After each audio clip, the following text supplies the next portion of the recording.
సంతోషం. మంచిది. నాటి వాక్య ధ్యానము కొరకై పరిశుద్ధ గ్రంథమైన బైబిల్లో నుండి 4వ అధ్యాయము ఫిలిప్పీ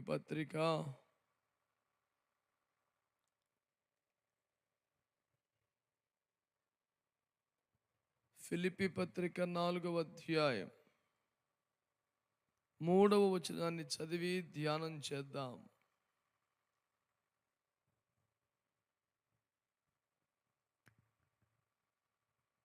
అవును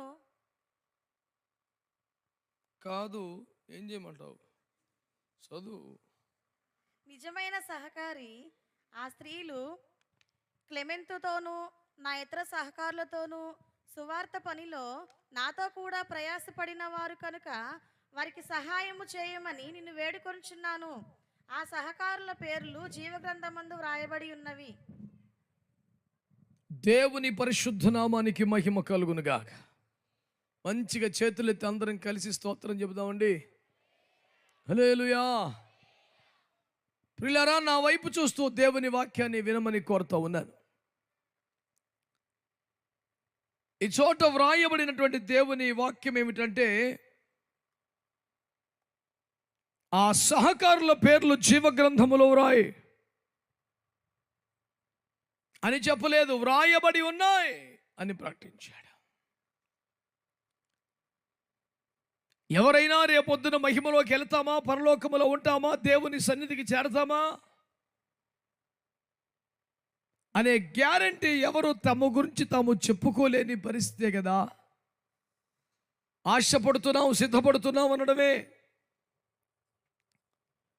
గట్టిగా ప్రశ్నిస్తే దేవుని చిత్తం అనడమే. ఫలాని వారు ఖచ్చితంగా దేవుని మహిమలో ఉంటారని చెప్పడానికి ఎవరికి ధైర్యం సరిపోని పరిస్థితి. కానీ ఇక్కడి కొంతమంది పేర్లు చెప్పి అపోస్తలుడైన పౌలు వారి పేర్లు జీవగ్రంథములో వ్రాయబడి ఉన్నాయి అని ప్రకటించాడు. ప్రియులారా,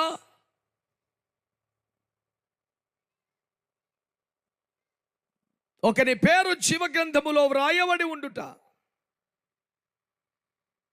అంత సామాన్యమైన ముచ్చట కాదు. ఐగుప్తును వదిలి వాగ్దాన దేశం బయలుదేరిన ఆ 30 లక్షల మంది ప్రజానీకములో కాల్బలం 6 లక్షల పేర్లు వ్రాయబడ్డాయి. అది తొలి జాబితా. తుది జాబితాకు వచ్చేసరికి 2 మిగిలారు, మొత్తం పోయారు. మనము చూస్తే దేవుని తుది జాబితాలో పేర్లు కలిగిన వారు, జీవగ్రంథ వారు చాలా తక్కువ మంది కనబడుతున్నారు, ఎక్కువ మంది విఫలమైపోతున్నారు. ఇలాంటి స్థితిలో కొంతమంది పేర్లు చెప్పి వారి పేర్లు జీవగ్రంథములో వ్రాయము అని కాకుండా వ్రాయబడ్డాయి అని చెప్పడం ద్వారా ఓ గొప్ప సంగతిని దేవుని పరిశుద్ధాత్మ మనకు తెలియజేస్తున్నాడు. ఎవరట వారు? బాగా ప్రసంగాలు చేసేవారా? బాగా పాటలు పాడేవారా? బాగా ప్రార్థనలు నిర్వహించేవారా? ఎవరు వారు అని అడిగితే, స్వార్థ పనిలో సహకరించిన వారి పేర్లు జీవగ్రంథములో రాయబడ్డాయి అని దైవజనుడైన పౌలు గారి ద్వారా పరిశుద్ధాత్మ తెలియజేస్తున్నాడు. ఈ రాత్రి కూర్చున్న మీరు, వింటున్న మీరు ఒక మాటకు తేటగా మీ మనస్సాక్షికి జవాబు చెప్పుకోవాలి. జీవితంలో ఎన్నో చేశామని, ఎందరికో చేశామని ఎంతగానో స్వోత్కర్ష చేసుకునే మీరు దేవుని స్వార్థ పనికి ఏ మేరకు సహకరించగలిగారో ఓసారి ఆలోచించుకోండి. స్వార్థ పనిలో సహకరించిన వారి పేర్లు, దేవుని పనికి సహకరించిన వారి పేర్లు జీవగ్రంథములో వ్రాయబడ్డాయి. అనే సత్యాన్ని మీ దృష్టికి తీసుకొస్తా ఉన్నాను. అందరూ నోరు తెరిచి ఆ మాట చెప్పండి, సువార్త పని అని. ఇప్పుడు అడుగుతున్నాను, ఒక మాట జవాబు చెప్పండి. ఏమిటి అసలు సువార్త అంటే? What is gospel and what is evangelism also? ఏమిటి సువార్త? ఏమిటి సువార్తీకరణ?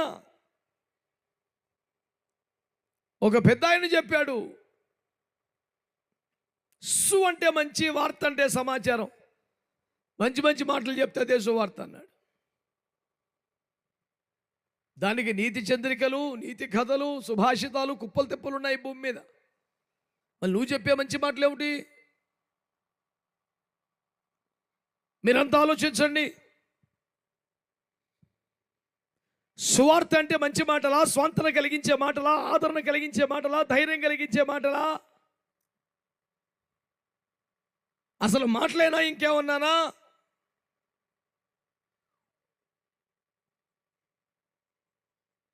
సువార్త పరిచర్య అంటే ఏమిటి? నేను చేయుచున్న సువార్త పనికి వారు సహకరించారు, వారి పేర్లు జీవ గ్రంథములో వ్రాయమని రాసేశారని చెప్పాడు కదా. ఏమిటి అసలు సువార్త పని? యేసయ్య రక్షిస్తాడు, యేసయ్య స్వస్థపరుస్తాడు, యేసయ్య ఆశీర్వదిస్తాడు. ఎవడా ఇది? యేసయ్య అప్పులు తీరుస్తాడు, యేసయ్య గొప్పవాణ్ణి చేస్తాడు, యేసయ్య చాలా డబ్బులు ఇస్తాడు. ఇదేనా సువార్త అంటే?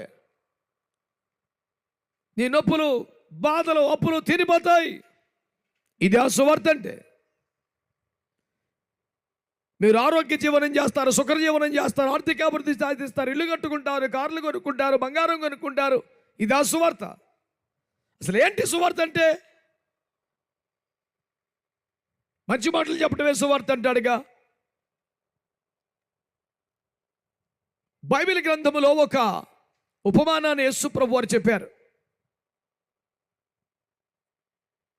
ఆయన ఏమన్నారంటే, కోత విస్తారముగా ఉన్నది కానీ కోసే పనివారు చాలా తక్కువగా ఉన్నారు. పనివారిని పంపమని యజమానుని వేడుకొనుడి అనే ఒక ప్రార్థనను ప్రభువారు నేర్పారు. బిడ్డలారా, ఏమిటా కోత? నశించిపోతున్న ఆత్మలు. ఎవరా కోసేవాడు? సువార్థికుడు. సువార్థికుడు అంటే పంటను కోసేవాడు అని స్వయంగా యేసు ప్రభువు చెప్పారు. ఇంకా వివరంగా చెప్పాలి అంటే,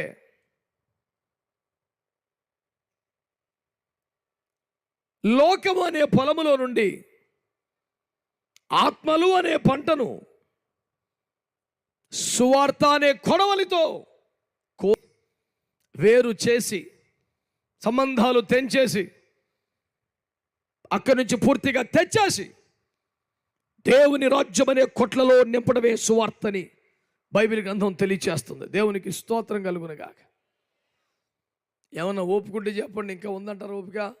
ఎప్పుడు 6:30కి మొదలెట్టారు, ఇప్పుడు 9:10 అయింది నేను మొదలెట్టేపాటికి. సుమారు 3 గంటలకు పైగా కూర్చున్న భక్తులు ఉన్నారు. ఈ బాపత ముందే తెలిసి తీరుబాటికి ఇప్పుడే వచ్చే వాళ్ళు కూడా ఉన్నారు.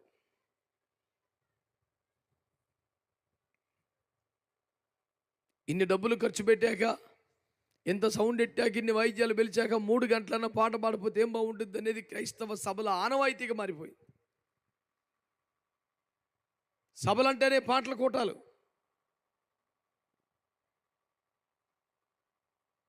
ప్రియులారా, అలసి సొలసి నీరసల్లి నిద్రానిస్థితిలోకి జారిపోతున్నటువంటి దశలో ఇప్పుడు దేవుని వాక్యమును ధ్యానించదము. అది కోటాల పరిస్థితి. ఎందుకైనా మంచి నిద్రపోతారని ముందు నుంచోబెట్టి కాసేపు ఆరాధన కూర్చోబెడితే నిద్రన్న పోయి దేశ రక్తం ఏం చేయం. పిల్లరా, స్వరం ఎత్తి ఓపుకుంటే స్తోత్రాలు చెప్పండి ఒకసారి. దేవుని వాక్యములు ఇరిగి రాయబడి ఉంది. లోకమనే ఫలములో నుండి ఆత్మలు అనే పంటను దేవుని వాక్యము సువార్త అనే కొడవలతో కోసి లోకములో నుండి వారిని వేరు చేసి దేవుని రాజ్యం అనే కొట్లలోనికి తేగలిగితే దాని పేరు సువార్త. అయితే సువార్త అనే పేరుతో నేను జరుగుతున్నదంతా ఏమిటి? శారీరక స్వస్థత, ఆర్థిక అభివృద్ధి, సామాజిక అభ్యున్నతి, ఘనతలు, పదవులు, రకరకాల ప్రయోజనాలు. ఇవన్నీ యేసు ప్రభు వారు కలుగజేస్తారు. రండి అని పిలవడమే సువార్తగా మారిపోయింది. మీరు బాగా అర్థం చేసుకోండి ఈ మాట. లోకములో నుండి వేరు చేసి పరలోక రాజ్యములో పౌరులుగా స్థాపించుట సువార్త సేవ ముఖ్యోద్దేశము. కానీ లోకములో ఆశీర్వదింపబడేలా చేయటం సువార్త సేవ ముఖ్యోద్దేశం కాదు. ఒకవేళ అదే నిజమైతే మోషేను దేవుడు ఐగుప్తు నుంచి ప్రజలను విమోచించమని పంపకూడదు. ఎట్లా పంపాలా? వాళ్ళకి ఐగుప్తులో బెటర్ ప్యాకేజీ మాట్లాడరా ఫరోతో, డబుల్ బెడ్రూమ్ ఇచ్చేలాగా చూడు, మంచి ప్యాకేజీ వచ్చేలా చూడు, 10 గంటలు తక్కువ చేయి, వీక్లీ అవేమని చెప్పు. ఐగుప్తులో మెరుగైన జీవితము కల్పించుటకు మోషే పంపబడలేదు. ఐగుప్తు నుంచి బయటికి లాక్కు చేయడానికి పంపబడ్డాడు మోషే. ఏ సువార్థికుడైన దైవజనుడు అంతే. ఈ లోకములో కాస్త సుఖజీవనం కోసం సువార్తను సాధారణంగా మార్చుకునేది క్రమం కాదు. ఏ విధము చేతనైనా లోకములోంచి వారిని వేరు చేసి విమోచించి వారిని పరలోక రాజ్య పౌరులుగా మార్చడమే సువార్థిక విధానం, ఉద్దేశమైంది. దేవునికి స్తోత్రం కలుగునుగా. ఎందుకు ఇంతగా చెప్పాల్సి వస్తుందంటే, సువార్త సేవకు సహకరించమంటే ఒక మనిషిని పరలోక పౌరుడిగా మార్చడములో, ఈ లోకమనే ఫలములో నుండి వేరు చేయటములో, దేవుని వాక్యమనే కొడవలని వాడి లోకముతో, పాపముతో, ఆశలతో, రక్తమాంసాలతో ఉన్న ప్రతి బంధాన్ని తెంచి దేవుని రాజ్యపు కొట్టులోనికి చేర్చడం అనే సువార్త పనికి సహకరించాలి. కానీ ఇప్పుడు ఎట్ట మారిపోయింది కూటం? ఎవడెక్కువ పడగొడితే ఆడే సూపర్ కదా.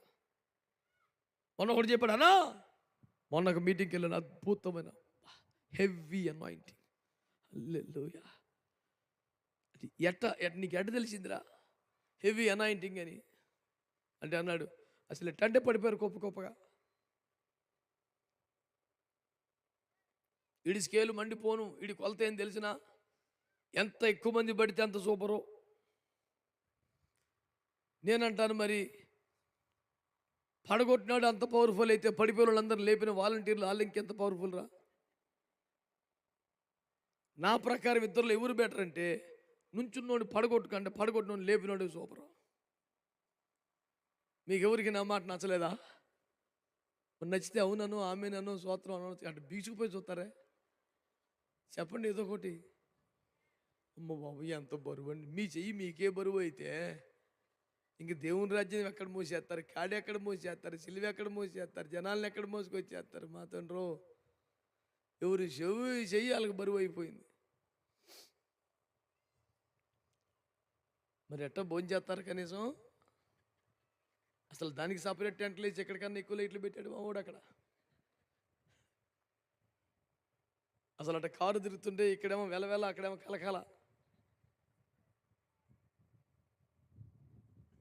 That's very important job for the people. చాలామంది కూటాలు బాగున్నాయంటే భోజనాలు బాగుంటమే. అసలు పాటలు ఎట్టున్నా, వాక్యం ఎట్టున్నా, అసలు మొత్తం ఎట్టున్నా, లాస్ట్లో సరిగ్గా దేవునికి స్తోత్రం దంతసిరి పంటికి పని తగిలితే అసలు అయ్యగారు ఏం పెట్టాడు ఆ కోటలు? అది ఇక్కడ అగ్గి అభిషేకం దిగి వచ్చిన మనిషిని మట్టిని పరలోకానికి మార్చేసిన అక్కడ వంకాయ కూర పెడితే ఏం కొట్టాలయా?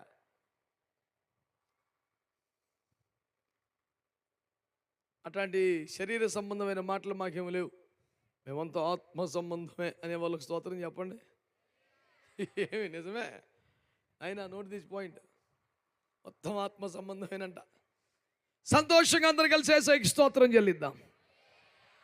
సువార్త పనికి సహకరించడం అంటే ఈ పడగొట్టేవాడికి, ఖర్చు గిరగర తిప్పేవాడికి, నూనె చేసి అమ్ముకునేవాడికి ఇది కాదురా కూటం. నన్ను అర్థం చేసుకోండి. ఈ నూనె ఎంత డిమాండో నీ బ్యాగ్లో ఉందయ్యా? దేవునికి స్తోత్రం. నీ పేరు యాకోబా? యాకోబు అయితే నూనె చేసా ఇప్పుడు రెడీగా ఉంటుంది బుడ్డి.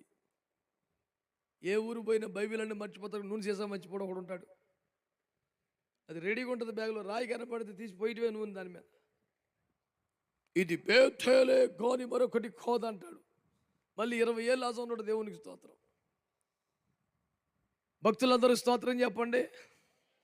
నా పాయింట్ మీకు అర్థమవుతుందంటారా? నూనె అంటే నూనె.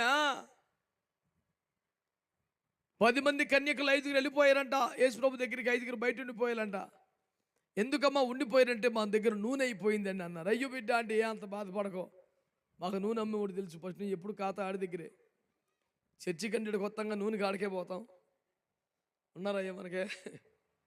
చర్చి కంటే కొత్తగా నూనెకి ఆడి దగ్గరికి వెళ్తామని ఎంత పని అని గబగబ వెళ్ళారు. నూనె తెచ్చుకున్నారు. దేవునికి స్తోత్రం. నూనె తెచ్చేపాటికి యేసుప్రభు ఏం చేశాడంట అనరే? తలుపేసేసాడు. మొహమాటం ఎందుకు సిగ్గుపడతారు చెప్పండి. యేసుప్రభు ఏం చేశాడు? తలుపేసాడు.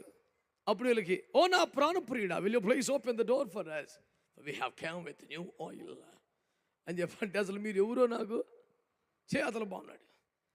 లేదయ్యా 100 రూపాయలు ఇచ్చి కొనుక్కొచ్చావు, ఆయన ఎక్కలేసాను నూనె. ఇప్పుడు మీరు అందరూ గుర్తుపెట్టుకోవాల్సిన మాట, ఒక ₹1,00,00,000 మర్మని చెప్తాను మీకు. నూనె కొనుక్కొచ్చిన వాళ్ళు లోపలికి వెళ్ళా, నూనె అమ్మినోడు ఏసు రక్తం ఇచ్చి. నాకు వాళ్ళని చూస్తుంటే బాధ. నూనె బ్యాచర్లు ఉండిపోతారేమోనని టెన్షన్. మనం వాళ్ళ కోసం కూడా ప్రార్థన చేస్తున్నాగా.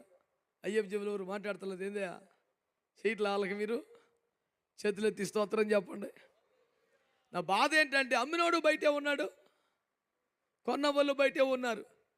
ఈ నూనెను కాపాడుకున్నవాడు, ప్రార్థించి నూనెను పొందుకున్న వాళ్ళు మాత్రమే కొనిపోబడ్డారు. దేవునికి స్తోత్రం కలుగునగాక. చేతులెత్తి స్తోత్రం చెప్పండి గట్టిగా. సువార్త పని అంటే వ్యాపారం కాదు. సువార్త పని అంటే స్వస్థతలే కాదు. సువార్త పని అంటే ఆశీర్వాదాలే కాదు. దేవుని ప్రజలారో, శరీర, భౌతిక, ఆర్థిక, ప్రాపంచిక, సామాజిక ఏ ప్రయోజనము సువార్త పని కాదు. వాక్యములో నుండి వేరు చేసి వారి కొన్ని సంబంధాలు తెంపేసి దేవుని రాజ్యం అనే కొట్లలోనికి, సంఘములోనికి సమకూర్చగలుగుటే ఏ సువార్త సేవ. అట్లాంటి దానికి సహకరించండి. మీ పేర్లు ఆడు ఉంటాయి. దేవునికి స్తోత్రం చెప్పండి. అసలు ఎవరంటాడు, మా ఇంటికి ఎవరు వచ్చినా నేను వట్టి చేతులు వెళ్ళలేమనండి. వాళ్ళందరూ ఎవరు? వాళ్ళే పుస్తకం, చీటీ, రసీదు. వీళ్ళందరితో పాటు నువ్వెట్టు పోతావు చిన్న? ఎవరు మాట్లాడరే నాకేం తెలియదు అన్నట్టు చూస్తున్నారు. తెలుసు మీకు. నేను అంటున్నాను, యథార్థంగా స్వరం ఎత్తి మీరు ఆన్సర్ చెప్పండి సార్. పురుషోత్తములారా మీరు చెప్పండి. మంచి విత్తనం అనండి. మంచి రైతు. పురుషోత్తములారా అన్నా కూడా ఇల్లే బలుగుతున్నారు. ఇంట్లో మొత్తం వీళ్ళదే రాజ్యం ఏంటండి ఆయన? మీ పాపం పరిస్థితినేగా. సహోదరులకు మనం వ్యతిరేకంగానే మీ స్వరం ఎట్టిపోయిందని. భక్తులందరూ ఒక స్తోత్రం చెప్పండి సార్. ఏది చేతులే, స్వరం లేదు. గట్టిగా బిడ్డలారా ఆలోచన చేయండి. మంచి రైతు, మంచి విత్తనం వేరు వేరు నేలలలో వేశారు. అంతటా ఒకే ఫలం వస్తుందా? ఖచ్చితంగా రాదు. ఎక్లసన మేలు జ్యోతి విత్తనములు తెచ్చి ఇక్కడై పొరపాటు కూడా మొలవదు, అక్కడై మొలుసుద్ది. నువ్వు మంచి మనస్సాక్షితో ఇచ్చిన, నీ కష్టార్జితమే ఇచ్చిన, పాపిష్టి లంచాలు సొమ్ము కాకపోయినా, అదంతా నీ చెమట రక్తమే అయినా, మంచి నేలలో విత్తకపోతే ఫలము రాదు. యేసు రక్తమే జయం. అవునను ఆమెను అనండి. మీరు సైలెంట్ కూర్చొని బాగా అలవాటైపోయింది. ఇది ఎక్కడ ప్రాక్టీస్ అని అయినా మంచి వాళ్ళందరూ స్తోత్రం చెప్పండి. ఇంతేనా? ఎప్పుడైనా ఒకసారి స్తోత్రం చెప్పాక కొంపతీసి మీరు కూడా సంవత్సరానికి 2 ఆ బ్యాచ్లో చేరారా? సంవత్సరానికి 2 బ్యాచ్ అంటే ఏది? క్రీస్తునేడు పుట్టెను, హల్లెలూయా. మళ్ళీ ఒక 6 మాసాలు 4 మాసాల గ్యాప్ క్రీస్తునేడు లేచెను. ఈ లోపల నోటికి చెడ్డ మాటను వస్తుంది కానీ అల్లుడికి రాదాడికి. ఆ బాబుతో చేరారా? కొంపతీసి పోయి మా బ్యాచ్ ఏంటి తెలుసా? స్తోత్రం చెప్పకుండా అసలు పూట గడవదు మాకు. అదే పని పద్దాక కూర్చుంటే నుంచుంటే లెగితే. గట్టిగా అందరం కలిసి దేవునికి స్తోత్రం చెల్లిద్దాం. దేవుని ప్రజలారా శ్రద్ధగా మీరు వినాలి. సువార్త పని అంటే జనాకర్షక పథకాలు కాదు. సువార్త పని అంటే ఆరోగ్య స్తోత్రాలు కాదు. సువార్త పని అంటే ఆర్థికాభివృద్ధి మెట్లు కాదు. సువార్త అంటే ఈ లోకములో ఉన్నతిని అభివృద్ధిని సాధించడానికి చెప్పే మెలకువలు కాదు. భౌతిక ప్రాపంచిక శారీరక ప్రయోజనాలకు ఆశలు రేకెత్తించడం కాదు. సువార్త పని అంటే లోకములో నుండి, ఈ ఆశలలో నుండి, ఈ కోరికలలో నుండి, ఈ భవబంధముల్లో నుండి మనుషుని విమోచించి లోకము నుండి వేరుపరిచి దేవుని రాజ్యపు కొట్లలో సమకూర్చడమే సువార్త పని. మీకు జ్ఞాపకం చేస్తున్నాను. చేతులెత్తి స్తోత్రం చెప్పండి. హల్లెలూయా. అలాంటి సువార్త సేవకు సహకరిస్తే వారి పేర్లు జీవగ్రంథములో వ్రాయబడిపోతాయి అని దేవుని వాక్యము తెలియజేస్తుంది. ఎవరికైనా పర్లేదులే, ఎవరికి ఇచ్చినా ఒకటేలే అనుకుంటే నష్టపోతావు, మోసపోతావు. సువార్తనే కొడవలతో లోకమనే పొలముల నుండి ఆత్మలే పంటలను కోసి వేరు చేసి ప్రత్యేకపరిచి దేవుని రాజ్య పౌరులుగా మార్చడమే అసలైన సువార్త సేవ. అట్టి సేవ మీరు కనబడినప్పుడు, చూసినప్పుడు దానికి సహకరిస్తే మీ పేర్లు జీవగ్రంథములో వ్రాయబడతాయని నేను ప్రభు పేరట మీకు జ్ఞాపకం చేస్తున్నాను. సేవకు సహకరించుట, సేవకులకు సహకరించుట, తద్వారా జీవగ్రంథములో మన పేర్లు వ్రాయబడతాయి అనే ప్రాముఖ్యమైన పాఠాన్ని మీకు వివరించడానికి గాను పరిశుద్ధ గ్రంథములో నుండి కొన్ని సంగతులను, సంఘటనలను వరుసగా మీ జ్ఞాపకం చేస్తాను. అందరూ చూడండి, చక్కగా మైకులో చదవండి. నిర్గమాకాండం 24వ అధ్యాయం 1-3 వచనాలు. నిర్గమ 24. మరియు ఆయన మోషేతో ఇట్లనెను, నీవును అహరోనును నాదాబును అబీహును ఇశ్రాయేళ్ల పెద్దల్లో 70 మందియు యెహోవా యొద్దకు ఎక్కి వచ్చి దూరమున సాగిలపడుడి. మోషే మాత్రము యెహోవాను సమీపింపవలెను, వారు సమీపింపకూడదు. ప్రజలు అతనితో ఎక్కి రాకూడదు. మోషే వచ్చి యెహోవా మాటలన్నిటినీ విధులన్నిటినీ ప్రజలతో వివరించి చెప్పెను. ప్రజలందరూ యెహోవా చెప్పిన మాటలన్నిటి ప్రకారము చేసేదమని ఏకశబ్దంతో ఉత్తరమిచ్చిరి. ఓసారి అందరూ స్తోత్రం చెబుదామండి. చిన్నలు పెద్దలు, ముఖ్యంగా పురుషోత్తములు శ్రద్ధగా ఈ మాట వినాలి. సంఘ పెద్దలందరూ కూడా మన వాక్యం ఏమిటి? పూట సహకారుల పేర్లు జీవగ్రంథంలో రాయబడిపోయాయి అనండి గట్టిగా. గొసగొసలాడేవాళ్ళు అందరినీ భలే పోగేశారు అయ్య గారు. ఊరంతా వినిపించే సౌండ్ పెట్టావు కానీ నా దాకా వచ్చే సౌండ్ వాళ్ళకి పెంచలా. హల్లెలూయా. నన్ను చూస్తూ వినండి ప్రియులారా. సేవకులకు సహకరించే వారి పేర్లు జీవగ్రంథంలో ఉంటాయి. దేవుడు వారిని ఆశీర్వదిస్తాడు. అది మన టాపిక్.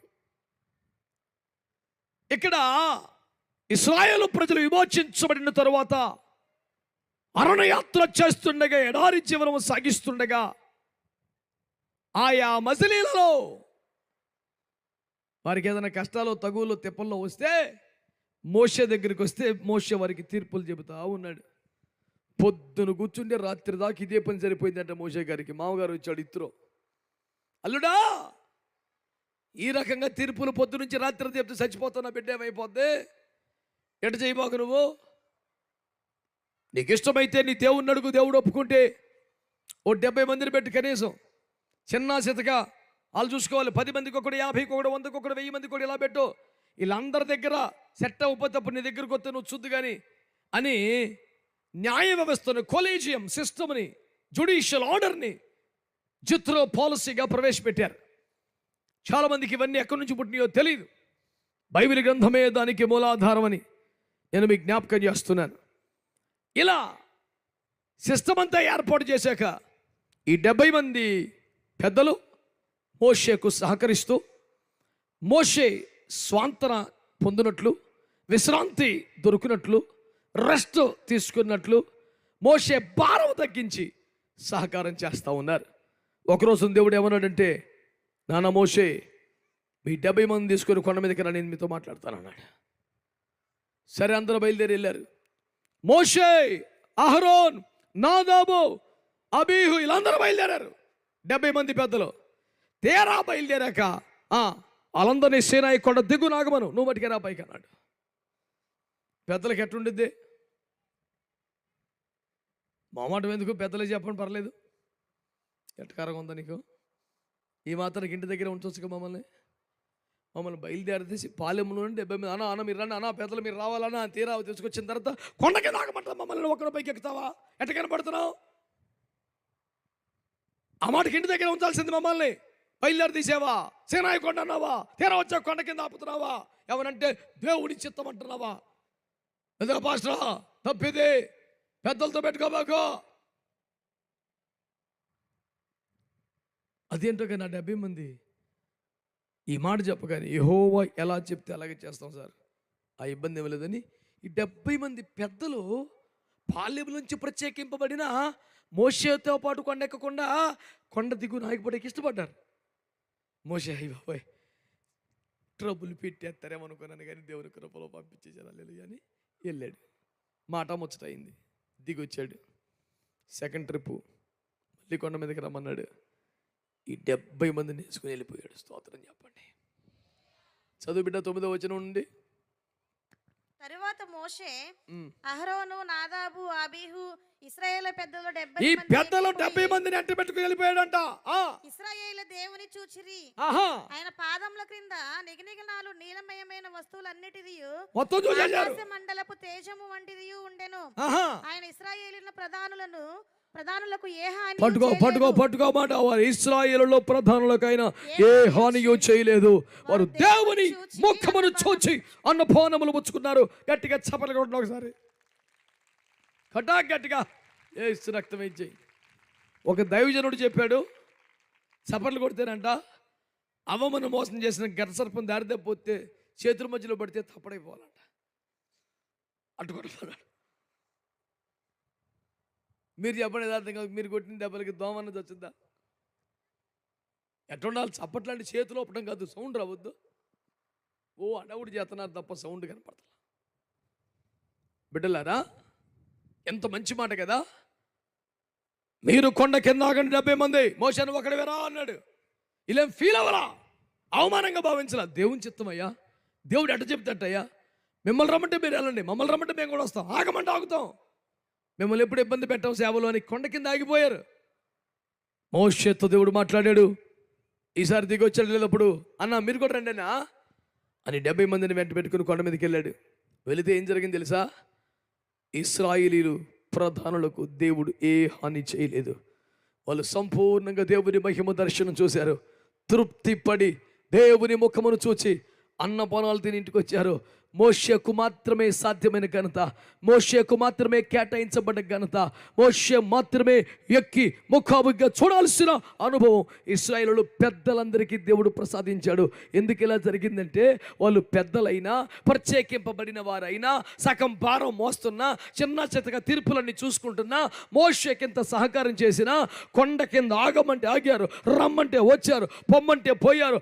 ఎవరైతే సేవకునికి లోబడతారో, సేవకునికి సహకరిస్తారో, పరిచర్యకు తోడుగా ఉంటారో, దేవుడు వారిని మర్చిపోడు, దేవుడు వారిని కిందే వదిలేడు, దేవుడు వారిని విడిచిపెట్టాడు. వారికి కూడా అదే ఘనతనిచ్చి సంతృప్తి పరిచిన ఒక దేవునికి చప్పట్లు కొట్టి స్తోత్రం తెలియజేద్దాం.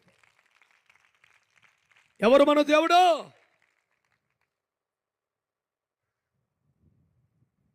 సహకారుల పేర్లు జీవ గ్రంథములో రాసే మంచి దేవుడు. హల్లెలూయా. మర్చిపోయి ఇశ్రాయేలు పెద్దల్ని విడిచిపెట్టాడా? భాగ్యం దక్కనివ్వలేదా? వారిని కూడా తీసుకెళ్ళి ఆ మహా సౌభాగ్యాన్ని కల్పించాడు. దేవునికి స్తోత్రం. ఎవరైనా ఏ రూపంలోనైనా సేవకు సహకరించారా వారిని మర్చిపోడండి. వారి పేర్లు జీవగ్రంథములో భూమి మీద వారు దీవించబడే ఏర్పాటు చేస్తాడు ఆయన. విడలారా, నిర్గమకాండ 1వ అధ్యాయంలో 21వ వచనాన్ని చూడండి.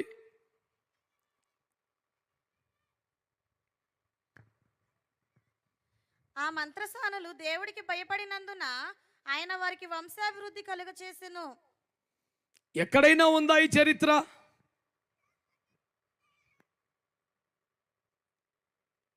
ఎక్కడైనా ఈ ఆశ్చర్యకారం విన్నారా? దేవుడట ఆ ఐగుప్తు దేశములో మంత్రస్వరులకు గొప్ప వంశాభివృద్ధి కలుగజేశాడట. ఎక్కడైనా పేరు ప్రఖ్యాతులుగా వచ్చిన వంశంలో పేర్లు చెప్పమంటే అదొక వంశాల లిస్టులో మంత్రస్వరుల వంశం లిస్ట్ ఉంటుందా ఎక్కడైనా? ఏ దేశమైనా మన భారతదేశం పేరు చెప్పండి, ప్రఖ్యాతిగా వచ్చిన వంశం లిస్టు చెప్పమంటే గాంధీ నెహ్రూల కుటుంబమో, టాటా బిర్లాల కుటుంబమో, లేటెస్ట్గా అయితే అంబానీ అదానీ కుటుంబమో, ఇట్లాంటివిగా కనపడాయి. కానీ ఐగుప్తు దేశంలో వంశావళుల కుటుంబానికి, క్షమించండి, మంత్రస్వరుల కుటుంబానికి వంశాభివృద్ధి కలుగు చేశాడట. అకస్మాత్తుగా పేరు ప్రఖ్యాతి వచ్చేసింది. ఎక్కడో మెరిసిపోయింది వాళ్ళ పేరు, మొత్తం దేశంలో హైలైట్ అయిపోయారు వాళ్ళు. ఏంది వాళ్ళకి ఇంత ఘనత కారణం అంటే దేవునికి స్తోత్రం కలుగును గాక, వారు దేవునికి భయపడ్డారట.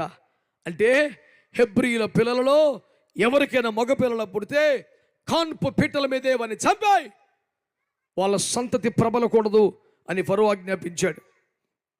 ఫరో ఆజ్ఞ ప్రకారం ఈ మంత్రస్వరాలు ఏం చేయాలి? హెబ్రీల పిల్లలు మగ పిల్లలు పుడితే చంపేయాలి. కానీ హెబ్రీలు ఎవరు? దేవుని బిడ్డలు. వారి పక్షంగా దేవుడు ఉన్నాడు. వారి బిడ్డల్ని చంపితే దేవుని దృష్టిలో దోషులు అవుతారు. వెంటనే మంత్రస్వరాలు అనుకున్నారు, రాజాజ్ఞ ప్రకారం వీరిని చంపకపోతే రాజు మనల్ని చంపుతాడు, సత్తే సద్దాం, కానీ దేవునికి వ్యతిరేకమైన పని మాత్రం మనం చేయలేం బాబు. మహా అయితే రాజు మన శరీరమును చంపుతాడు, కానీ ఆత్మను దేహమును కూడా నరకములో పడవేసి నశింపజేయగల మిక్కిలి శక్తి గలవాడు దేవుడు అక్కడే. ఏ మానవుడైనా, ఏ చట్టమైన, ప్రభుత్వమైన శరీరాన్ని మాత్రమే శిక్షించగలదు. శరీరాన్ని, ఆత్మను కూడా నరకములో పడవేసి నశింపజేయగల మిక్కిలి శక్తి గల దేవునికి భయపడాలని వారు ఏం చేశారంట? హెబ్రీ మగపిల్లలు బ్రతకనిచ్చారు. ఆ ఫలితమే మోషే అనే దైవజనుడు. స్తోత్రం చెప్పండి.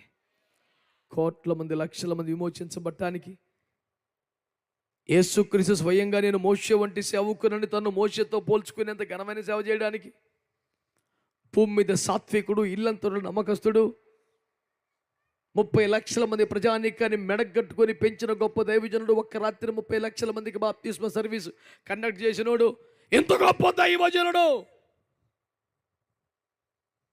వారు రాజాజ్ఞకు కాదు, మరణానికి కూడా భయపడకుండా దేవుని ఆజ్ఞకు భయపడి దేవుని పిల్లలు కాపాడినందున వారి వంశం ఆ దేశములో ప్రఖ్యాతి నొందిన వంశం అయిపోయింది.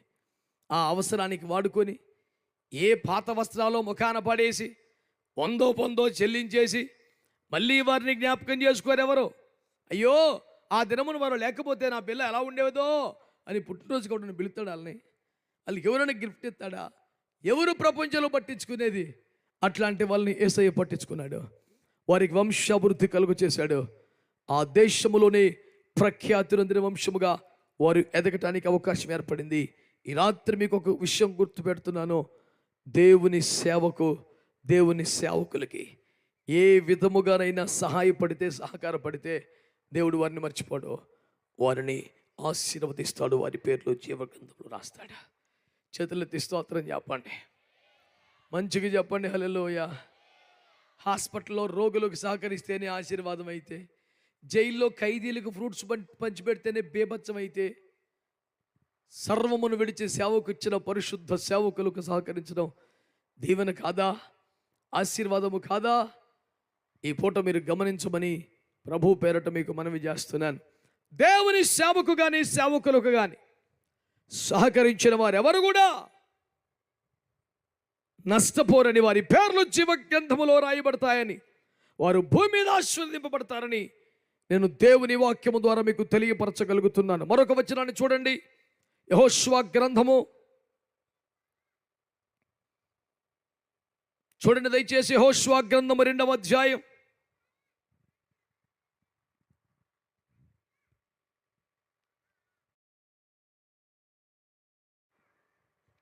4వ వచనం. ఆ స్త్రీ ఆ ఇద్దరు మనుషులను తోడుకొని వారిని దాచిపెట్టి, మనుషులు నా యొద్దకు వచ్చిన మాట నిజమే, వారెక్కడి నుండి వచ్చిరో నేను ఎరుగను. చీకటి పడుచుండగా గవిని వేయబడు వేళను ఆ మనుషులు వెలుపలికి ఈ వెళ్ళిరి. స్త్రీ ఎవరు? పరిశుద్ధురాలా, ప్రార్థనా పర్రాలా, స్వార్థికురాలా, సంఘములో పరిచారకురాలా? ఎవరండి? ఎరికో పట్టణ ప్రాకారం మీద భయంకరమైన వేశ్యాతనము జరిగిస్తున్నటువంటి భయంకర పాపి రాహాబ్. యెహోషువ ఇద్దరు వేగులు వారిని పంపించండి, ఎరుకో పట్టణాన్ని చూసి రండి రా నాయనా అని. వీరు పట్టణ ప్రాకారం ఎక్కేసరికి దేశపు సైనికులు గమనించారు. అమ్మో, చంపేస్తారని చూస్తే ఆ ప్రాకారం మీద ఇల్లు కనపడింది, అందులో జరబడ్డారు. ఆ ఇల్లు ఎవరిది? ఈ పాపిష్టి సైతాందా కొంప. అందులోకి వచ్చినోడు ఎవడు? ధనమాన ప్రాణాలు కోల్పోకుండా బయటికి రాడు. రాకాసి మొత్తం మింగేసి దేశ రక్తం వేజ్జేయం, చెరుకు బండిలాగా పిప్పి చేసి అవతల పడేసొద్దాన్ని. అట్టివాడికి రొట్టె తునక మాత్రం మిగిలి ఉండదని స్వామితల్లో రాయబడింది. నాశనం జీవితం. అట్లాంటి భయంకరమైన కొంపలోనికి, సింహాల బోన్లోనికి వీళ్ళు చొరబడ్డారు. ఎవరో వేగుల వారు, దైవ సేవకులు. కానీ వీళ్ళిద్దరు అడుగు పెట్టగానే అందరిలాగా ఒక ఆశలు, కోరికలు, మోసాలు, బుద్ధులు పుట్టలేదు. మోకాల మీద పడి, అయ్యా మీ దేవుడు మీ ఎదుట ఎర్ర సముద్రమును ఎలాగో ఆరిపోజేసిన వినున్నప్పుడు మా గుండెలు మాలో కరిగిపోయాయి. రాహాబు యొక్క పాపిష్టి గుండె కరిగిపోయింది. దేవుడు నాకు నూతన గుండె ఇచ్చాడు. నేను అప్పుడు మనిషిని కాదు, సైనికులు వస్తున్నారు, మిమ్మల్ని నేను కాపాడుతాను, మీకేం పర్లేదని మిద్దె మీద దాచిపెట్టింది, గంపేసింది, కప్పెట్టింది. ఏయ్, నీ ఇంట్లోకి ఇద్దరు చొరబడ్డారు, తెయ్యి బయట వాళ్ళని అన్నారు. వీళ్ళు, మీరు చూసింది మాట నిజమే, చెప్పిన మాట నిజమే, ఇంటికి ఎవరు ఒకరు వస్తూనే ఉంటారు. ఇప్పుడు వస్తారు పోతారు, రెండు నిజమే. ఎవరు ఉండరు ఇక్కడ, వచ్చారు పోయారు అంతే. మేమంతా పరిశీలించాలన్నారు. నువ్వు పరిశీలించుకుంటా వెళ్ళిపోతారు, వాళ్ళు పారిపోతారు, పట్టుకెళ్ళి వాళ్ళు పారిపోయారు. వీళ్ళ దగ్గరికి వచ్చి మోకాలు వేసింది, నా ప్రాణములు తెగించి మీ ప్రాణాలు కాపాడాను, మరి మీరు కూడా మాకు ఉపకారం చేయాలి. ఎంత పాపిష్టి మనిషి, నీవే ఉపకారం చేస్తే పరిశుద్ధ దైవజనులు చేయరా, చెప్పేం కావాలి నీకు అన్నారు. అవనింది, అయ్యా నిశ్చయముగా దేవుడి పట్టణమును మీ చేతికి అప్పగిస్తాడో మాకు తెలుసు, మీరు ఈ పట్టణాన్ని తగలబడతారు. అప్పుడు నన్ను, నా కుటుంబాన్ని జ్ఞాపకం చేసుకోండి అయ్యా, మీ ప్రాణాలు కాపాడానుగా అంది. సరే తప్పకుండా, ఏ కిటికీ గుండా గంపలో పెట్టి మమ్మల్ని బయటికి దించుతావో తోడు కట్టి ఆ కిటికీకి ఎర్రని దారం ఒకటి కట్టిపెట్టో, ఏమంటూ వచ్చినప్పుడు దాన్ని చూసి ఓహో ఇల్లు కదా అని కాపాడతామన్నారు. వెళ్ళిపోయారు. సరిగ్గా అలాగే ఆ కుటుంబాన్ని కాపాడారు. చేతులు ఎత్తండి గట్టిగా. ఆమె పరిశుద్ధురాలా, ఆమె ప్రార్థనా పర్రాలా, 40 రోజులు ఉపవాసం చేసిందా, దశంభాగం ఇచ్చిందా, దేవుని గొప్పతనము తెలుసుకున్న వెంటనే మనసు మార్చుకుంది. పాపాలు ఒప్పుకొని విడిచిపెట్టింది, పాపిష్టి బుద్ధులన్నీ పక్కన పెట్టింది, దేవుని సేవకుల ప్రాణాలు కాపాడింది. అంతే. ఆమె తండ్రి ఇంటి వారు, తల్లి ఇంటి వారు, అన్నదమ్ములు, అక్కచెల్లెలు, వారికి కలిగిన వారు అసలు ఎవరిని వదిలిపెట్టిందేక, మొత్తం బీరకాయ పీసు మొత్తం లంగట్టేసింది. యేసు రక్తం ఇచ్చేయి. ఆమె తండ్రి ఇంటివారు, తల్లి ఇంటివారు, అన్నదమ్ములు, అక్కచెల్లెళ్ళు, వారికి కలిగిన వారు, ఇంకెవరిని వదిలిపెట్టింది? మొత్తం అందరూ రక్షించబడాలి. స్తోత్రం చెప్పండి గట్టిగా. సరే బిడ్డ, తప్పకుండా రక్షణలోకి వస్తారు. ఏ మిద్దె మీద మేము కాపాడబడ్డామో, ఏ మిద్దె మీద దాచబడ్డామో, ఆ మిద్దె మీదకి వారు కూడా రాగడిగితే తప్పకుండా రక్షించబడతారని చెప్పారు. అందరినీ సమకూర్చింది. రాహాబు వంశము కాపాడబడిపోయింది. స్తోత్రం చెప్పండి గట్టిగా. అసలు అక్కడ తవలో గొడవ, అక్కడ తవలేదు. ఆ కుటుంబానికి రక్షణ మాత్రమే కాకుండా ఆమెను క్షమించి అంగీకరించి దేవుడు ఎంత గొప్ప కార్యాలు చేశాడంటే, ఏమండోయ్, యూదుడైనటువంటి షల్మాను జీవితంలోనికి మెల్లిగా బోయాజుకు కారకురాలి, చివరికి రూతు ద్వారా యేసు క్రీస్తు ఈ లోకంలోకి రావడానికి ఈమెను కారణంగా వాడుకున్నాడు.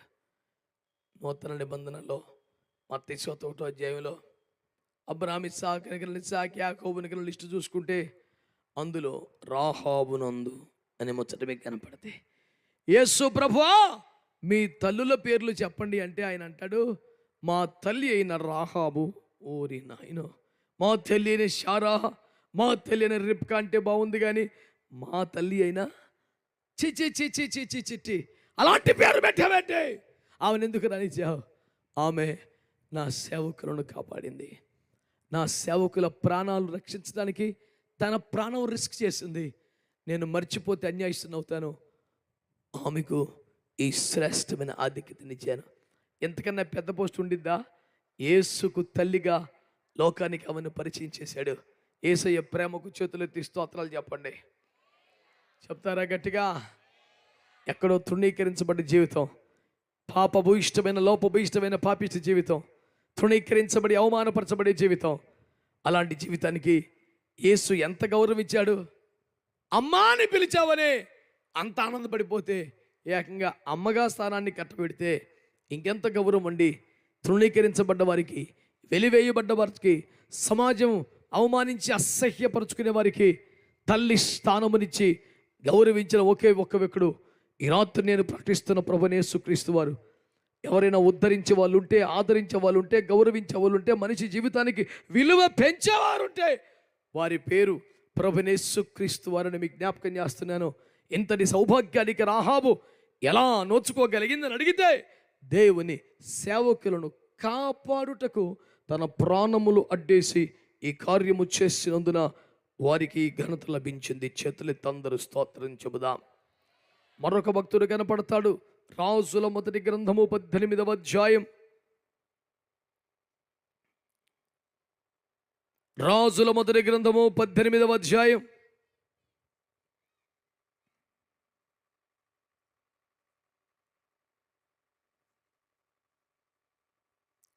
సుమారు 42 అనుకుంటా. ఒక్క నిమిషం, కాదు 12వ వచనం.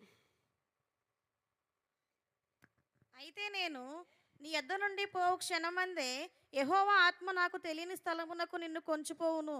అప్పుడు నేను పోయి ఆహాబునకు వర్తమానము తెలియజెప్పిన తరువాత నీవు అతనికి కనబడని ఎడల అతడు నన్ను చంపివేయును. అలాగున ఆజ్ఞ అయ్యవద్దు. నీ దాసుడునైన నేను బాల్యము నుండి యెహోవా యందు భయభక్తులు నిలిపిన వాడను. యెజబేలు యెహోవా ప్రవక్తలను సంహరిస్తున్న కాలమున నేను చేసినది నా ఏలిన వాడవైన నీకు వినబడినది కాదా? నేను యెహోవా ప్రవక్తలలో వినండి వినండి వినండి. నేను యెహోవా ప్రవక్తలలో 100 మందిని ఒక గుహలో, 70 మందిని ఒక గుహలో దాచి దేవునికి చేతులెత్తి స్తోత్రం చెప్పండి గట్టిగా. పూర్వకాలములో ఇశ్రాయేలులకు ఆహాబనే ఓ చేతగాని రాజు ఉండేవాడు. ఆ చేతగాని రాజుకి భయంకరమైనటువంటి ఉగ్రవాద భార్య ఉండేది. ఆవిడ పేరు యెజబేలు. ఆమెకు మించిన టెర్రరిస్ట్ భూమి మీద ఉండలేడు. భయంకరమైన మనిషి. ఆలు మొగలకి ఇద్దరికి తేడా చెప్తాను. అడుగు సన్నాసి రకం, ఏమో బేభత్సమైన రకం. ఎట్ట చెప్తాను చూడండి. బైబిల్లో ఉన్న మాట, నేను రాసిందేం కాదు ఇది. ఒక చక్కని ద్రాక్ష తోట కనిపించిందట. దాన్ని కొనుక్కుందామని ఆశ కలిగింది రాజుగారికి. తలుచుకుంటే బలవంతంగా లాగేయచ్చు. కానీ పిలిపించి, రే నీ తోట నాకు బాగా నచ్చింది, ఎంత ధరైనా ఇస్తాను, ఆ తోట నాకు అమ్మీరా అని అడిగాడు. రాజా మార్తాండ, తమరి చిత్తానికి అభిష్టానికి వ్యతిరేకం వెళ్తామా మహాప్రభో, తీసేసుకో అని దండం పెట్టి ఇచ్చేయాలి కాగితాలు. కానీ నేనివ్వను, నా పేనం ఆ తోటకి లింకి, నేనేమన్నా అన్నాడు. ఇంటికి వెళ్ళి అలిగి మూతి ముడుచుకొని ఏడిసి పడుకున్నాడు అంట. ఇవిడాడు ఆడేం రాజులాడు, ఈడొక తోట కొందామన్నాడు, ఆడు అమ్మనన్నాడు. ఇంటికి వెళ్ళిపోయి మూతి ముడుచుకొని ఏడ్చి పడుకున్నాడు అంట. ఈ టెర్రరిస్ట్ వచ్చింది. ఎవరు? యెజబేలు వచ్చింది. ఏయ్ ఏమయ్యా పురుషుడా, ఏవలా మూతి ముడుచుకొని ఏడుస్తున్నావు అన్నది. నాకు అక్కడ 5 ఎకరాల చీటి తోట, మా ద్రాక్ష తోట నచ్చింది, కొందామంటే ఆడు అమ్మని అంటున్నాడు. చాలా ఏడిపోతుంది అన్నాడు. రోషం తక్కువ కూడా, ఏడుతున్నావా అని బ్యాచ్ని వేసుకుని వెళ్ళి అని సాగు కొట్టి పేపర్లు అయినప్పుడు ఏలు ముద్దలు కొట్టించేసి మొత్తం తీసుకొచ్చేసింది. అది ఈడింత రకం, ఆమె రకం. స్తోత్రం చెప్పరే. ఏమొక బయలుదేవత అంటే మహా ఇష్టం, యెహోవా ప్రవక్తలు అంటే పిచ్చి కోపం. ఇంక రాజుగారు పర్మిషన్ అడగటం, రాజా తమరు విషయం మనవి చేయవలను, రానేందుకు తమ కనికరము కలుగుని గాక, రాని అభీష్టమైన ఎంత సోదరుడు. నర్మస్కొచ్చాను, బయటికి వెళ్ళిపోయి వ్యాపారం చేసుకొచ్చేది మనిషి. అలాంటి పాపిస్ట్ వ్యవహారం అంతా టెర్రరిస్ట్ భాగవతం కదా ఇదంతా.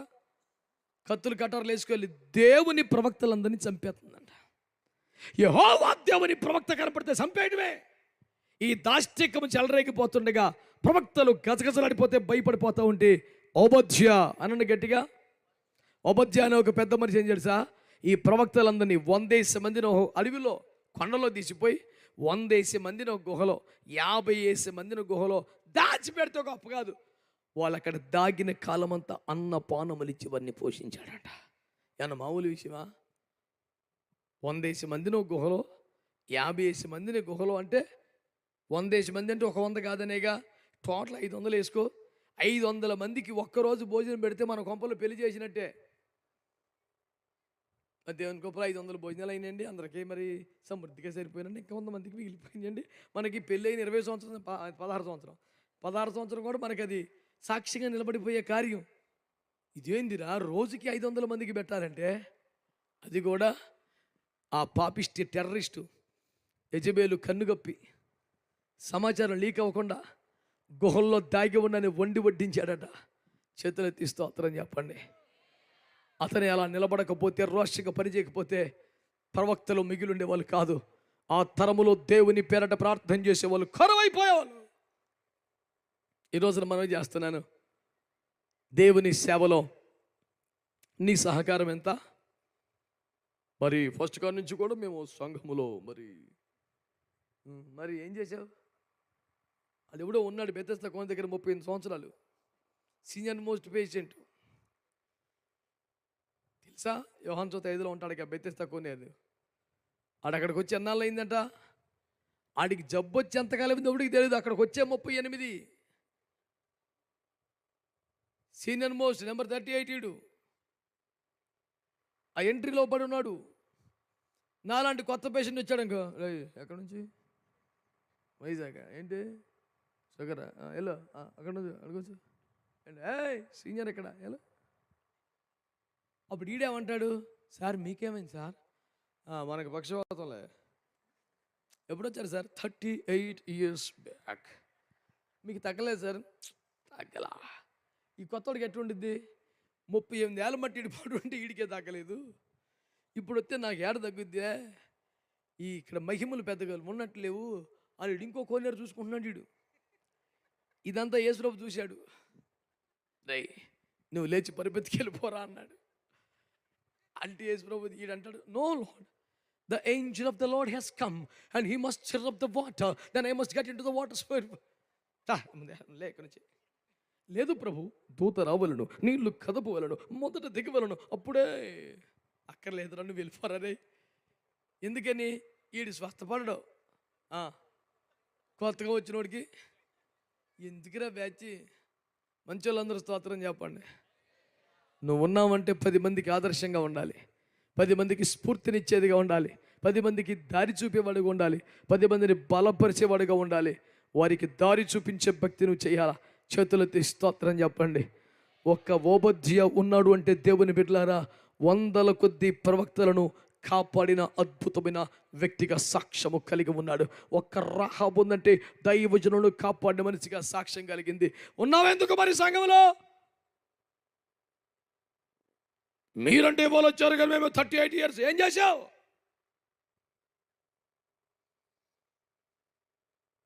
వీడు బాగుపడ్డు, కొత్తగా వచ్చాడు బాగుపడినవాడు.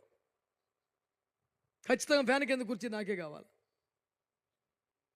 పరిచయం ఏదంటే ఫస్ట్ పేరు నా మైక్లో పలకరు, రెండో పేరు పలికితే అలిగానే. ఇక అయ్యగారికి మధ్య సంఘ పెద్దల పేర్లు కూడా గుర్తుండటం లేదు. మేము ఆరంభము నుండి ఏం చేసావు? నువ్వు ఉండడం సంతోషమే, కానీ ఏదో ఒకటి చెయ్యి. విగ్రహ పుష్టి, నైవేద్య నష్టి చూసుకొని మరి వాళ్ళు చెప్పుకొని నడవాలన్నట్టుగా ఎందుకు? జనాభా లెక్కలకి పనిచేసే వాళ్ళందరూ స్తోత్రం చెప్పండి. సగాని సగం చేతులు తగ్గినాయి అబ్బాయి. మంచి వాళ్ళందరూ చెప్పండి గట్టిగా. ఇప్పుడు కొంచెం పర్లేదు. దేవునికి స్తోత్రం చెప్పండి. మన శరీరంలో ఏదైనా ఒక అవయవం ఉందనుకోండి, అది పనిచేయకుండా ఉంటే మరి ఎలాగండి? పాడైపోతే ఎలాగా? మరి మనం కూడా సంఘంలో ఏదో ఒక అవయవమే కదా, పని చెయ్యాలి కదా. వచ్చి కూర్చొని వెళ్ళిపోవడం ఏమిటి? తప్పది. మనమందరం కూడా చర్చిలో బలాలు ఉన్నాయి, చర్చిలో కుర్చీలు ఉన్నాయి, మనం కూడా ఉన్నాం. అంతేనా? ఇక జీవం లేకుండా ఏడెత్తాడు పడి ఉంటామేనా? మనము దేవుని పనిలో వాడబడాలి, అనేకులను నడిపించాలి, బలపరచాలి, దైవ సేవకునికి సహకరించాలి. చేతులెత్తి గట్టిగా స్తోత్రం చెప్పండి. నెహెమ్యా గ్రంథము 13వ అధ్యాయము. నెహెమ్యా 13.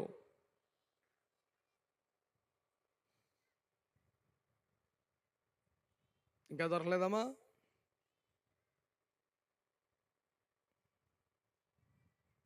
ఎస్తేరు కొంచెం ముందు, హెచ్చరాకి ఎస్తేరుకి మధ్యలో. పునః హెచ్చరా ఎక్కడ ఉంటాడా? దేనా స్తోత్రం. దినవృత్తాంతాల తర్వాత. ఆ దినవృత్తాంతాలు ఎక్కడ ఉంటాయా? రాజుల తర్వాత. రాజులు ఎక్కడ ఉంటారా? సమయల తర్వాత. ఈలోపు ఏముంటుంది? రాకడ వచ్చేద్దక. దేవునికి స్తోత్రం. నెహెమ్యా గ్రంథము 13వ అధ్యాయము 10-11 వచ్చి. ఒక నిమిషం ఉండి బిడ్డ. ఆ తల్లిగారు పుస్తకం తీసి నీకు ఇచ్చారు. నాకు మొన్న సన్నివేశం గుర్తొచ్చింది.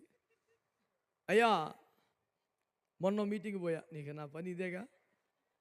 మీటింగ్ పోతే సంఘ కాపరి సంఘ పెద్దకి వాక్యపట్నం ఇచ్చాడు. సరిగ్గా నాగలేక నెహెమ్యా తీశాడు. నెహెమ్యా గ్రంథము 6వ అధ్యాయం. మా సంఘ పెద్ద గారు వచ్చాడు అంటే నెహెమ్యా దొరుకుతలేదు అడిగి. బైబిల్ పేజీలు చిరిగిపోయారు కానీ నెహెమ్యా దొరకట్లా. అయ్యగారు బాధ చూసి సంఘ కాపరి తీసి ఇచ్చాడు. అన్న చదవండి. Thank you. మరి 100 బూతులు మొత్తాన్ని చదివాడు. చిరాకొచ్చింది నాకు. అని నెహెమ్యా పుస్తకం దొరకలేదు. తీసి ఇచ్చాక సౌతం కుదురుతలేదు. ఆనక భోజనం చేసేటప్పుడు నాకు మరి కడుపులో ఆగదు కదండి సబ్జెక్టు.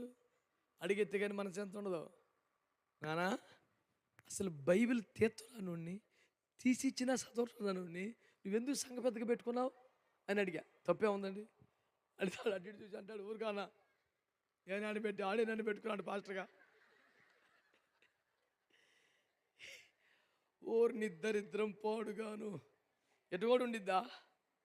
నువ్వు చదవమ్మా తల్లి. 13:10.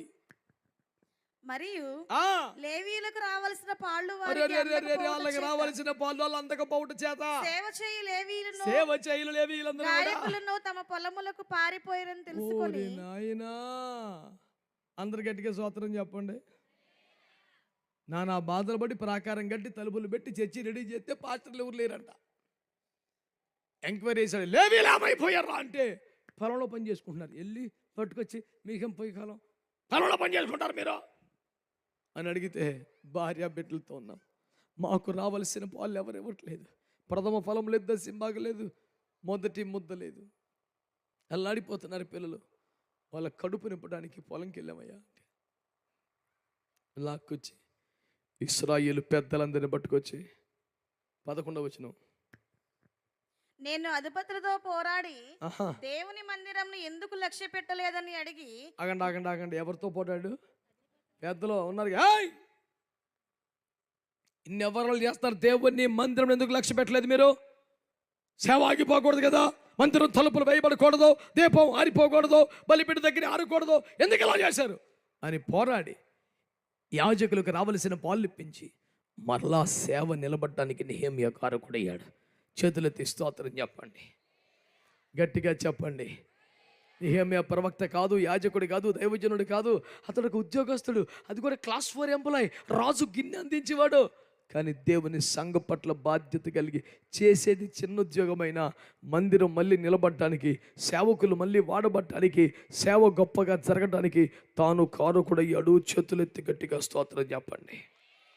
హల్లెలూయా. అపోస్తలుల కార్యముల గ్రంథము 9వ అధ్యాయము 23 నుంచి.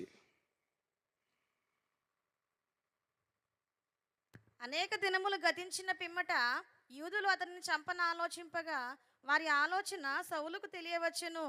వారు అతని చంపవలెనని రాత్రింబగళ్ళు ద్వారముల యొద్ద కాచుకొనుచుండిరి.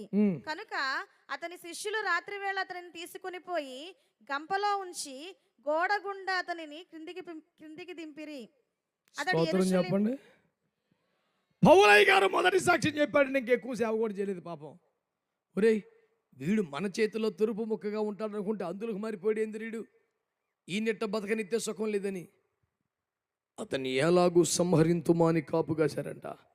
ఈ సమాచారం రాగానే శిష్యులు ఏం చేశారు, పౌలయ్య గారిని దాచిపెట్టి 3-4 రోజులు కప్పెట్టి జాగ్రత్త గంపలో దింపి తాడు గట్టి ప్రాకారం అవతలికి చాకచక్యంగా వదిలేశారు. మీరు నమ్ముతున్నారా? ఆ నాటి కఠినమైన సైనికుల యొక్క కర్రకు కొరడాల చేతి నుంచి, ఈటెలు బల్లెముల చేతి నుండి పౌలు గారి ప్రాణమును కాపాడడానికి శిష్యులు తమ లైఫ్ను రిస్క్ చేశారు. గంపలో దైవజనులను కూర్చోబెట్టారు, తాళ్ళు కట్టారు. ఆ గంప చెదిరిపోయినా, తాడు తెగిపోయినా, వీరు పట్టు వదిలిన దైవజనుడు ప్రాణం గాల్లో కలిసిపోయేది. కానీ వీళ్ళందరూ బహు జాగ్రత్త కలిగి సమన్వయంతో పనిచేసి దైవజనుడు క్షేమంగా అవతల ఒడ్డుకి ఇచ్చేలా ప్రయత్నం చేశారు. తత్ఫలితం ఏంటి? 100 కొద్ది సంఘాలు కట్టాడు. ఆసియా ఖండాన్ని సువార్తతో ముంచెత్తాడు. తిమోతి, ఎపఫ్రోదితు, తీతు, ఒనేసిము ఇలాంటి ఎందరో ఉద్దండ పిండ దైవజనులను తయారు చేశాడు. ప్రియులారా, శ్రద్ధగా వినండి. శిష్యులు చేసిన ఈ పని, దైవజనుని కాపాడుకునుట అనే పని దేవుని రాజ్యానికి ఎంత మేలు చేసింది కదా. ఆలకించండి. ఇశ్రాయేలు పెద్దలు దైవజనుడికి సహకరించినందున దేవుడు వారికి కూడా ఘనతనిచ్చాడు. మంత్రసానులు దేవుని బిడ్డలను బ్రతకనిచ్చినందున దేవుడు వారికి వంశావృద్ధి కలుగ చేశాడు. బిడ్డలారా, రాహాబు అనే వేశ్య దైవ సేవకులను కాపాడినందున ఆమె ఇంటి వారిని కలిగిన సమస్తాన్ని దేవుడు కాపాడాడు. ఓబద్య ప్రవక్తలను కాపాడినందునే ప్రవక్త శేషం మిగిలి ఉన్నది. నెహేమియా తాను చిరు ఉద్యోగి అయిన రోషము కలిగి బాధ్యత కలిగి పనిచేసినందునే మరలా సేవ, సంఘం, ఆలయం నిలబడ్డాయి. అంతేనా? శిష్యులు పౌలు గారి ప్రాణమును కాపాడినందునే ఆసియా ఖండమందంతటా స్వార్థ సేవ జరిగింది. మీరు కూడా దేవుని సేవకు, దేవుని సేవకులకు సహకరించే వారికి ఉంటారా? ఎవరు పడితే వాళ్ళు వస్తే 100 రూపాయలు ఇచ్చి సరిపెట్టుకుంటారా? ప్రభువు పేరట వచ్చు వాళ్ళందరూ సరికాదని గుర్తుపెట్టుకోండి. ఏది సువార్త సేవ? లోకములో నుండి ప్రజలను వేరుపరిచి, ప్రత్యేకపరిచి, పరిశుద్ధపరిచి దేవుని రాజ్య పౌరులుగా ఉంటకు లోకముతో వరకు సంబంధం నుండి ప్రత్యేకపరిచేదే సరైన సేవ. అట్టి దైవ సేవకులకు మీరు సహకరించాలి. ఇలా సేవకు సహకరిస్తున్న వారు ఉన్నారు. కానీ ఒక మాట, పరమగీత గ్రంథం 1:6లో పరమగీత కన్యక షూలమితి అంటది, నేను ద్రాక్ష తోట కోసం కనిపెట్టాను, ద్రాక్ష తోట కోసం కష్టపడ్డాను, నా యవనమంతా ధారపోసాను, ఎండకు కాలి నల్లగా మారిపోయాను, కానీ నేను నా స్వంత తోటకి కావలి కాయలేదు. ఎవరింటికి వస్తే వాళ్ళకి ఇచ్చాను, ఏ ఊరు వెళ్తే అక్కడే ఇచ్చాను. But the end of the day I'm feeling very bad on my own. నేను చాలా బాధపడుతున్నాను, నా స్వంత తోటకు నేను ఏమీ చేయలేదని. ఈనాటి క్రైస్తవులు కూడా అలాగే ఉన్నారు. ఎక్కడో గొప్ప దైవజనుడు, ఎక్కడో పెద్ద దైవజనుడు యూట్యూబ్లోనో, ఫేస్బుక్లోనో, టీవీలోనో ఇలాంటి వేదికల మీద చూసి వారి దర్శనం, వారి పిలుపు, వారి జీవితం, వారి సాక్ష్యం ఏమి తెలిగిపోయినా వారి సేవకు సహకరించడాన్ని గొప్పగా భావిస్తున్నారు. కానీ తమ స్వంత తోటకు, తమ కోసం కష్టపడే, తమ కోసం కన్నీరు కార్చే, తమ కోసం ప్రయాసపడే దైవ సేవకులకు సహకరించని పరిస్థితి కనబడుతుంది. అందుకే ఈ రాత్రి మనవి చేస్తున్నాను, దేవునికి, దేవుని సేవకి, దేవుని సేవకులకి సహకరించేంత మంచి మనసు మీకుంటే మొదట అది మీ స్థానిక సంఘాల దగ్గర స్టార్ట్ చేయండి, స్థానిక సేవకుల దగ్గర స్టార్ట్ చేయండి. తప్పకుండా ఆ రీతిగా మీ పరిచర్యలు విస్తరిస్తాయి. దేవుని ఆశీర్వాదాలు మీ కుటుంబాలకు వస్తాయి. చివరికి మీ పేర్లు జీవగంధములో వ్రాయబడతాయి. ఎంతమంది వాక్యాన్ని అంగీకరిస్తున్నారు? హలో, ఎంతమంది వాక్యాన్ని అంగీకరిస్తున్నారు? దేవుని సేవకు, దేవుని సేవకులకు సహకరించే ఓ తీర్మానానికి వద్దామా? తలలు వంచి కళ్ళు మూసుకోండి, ప్రార్థన చేసుకుందాం.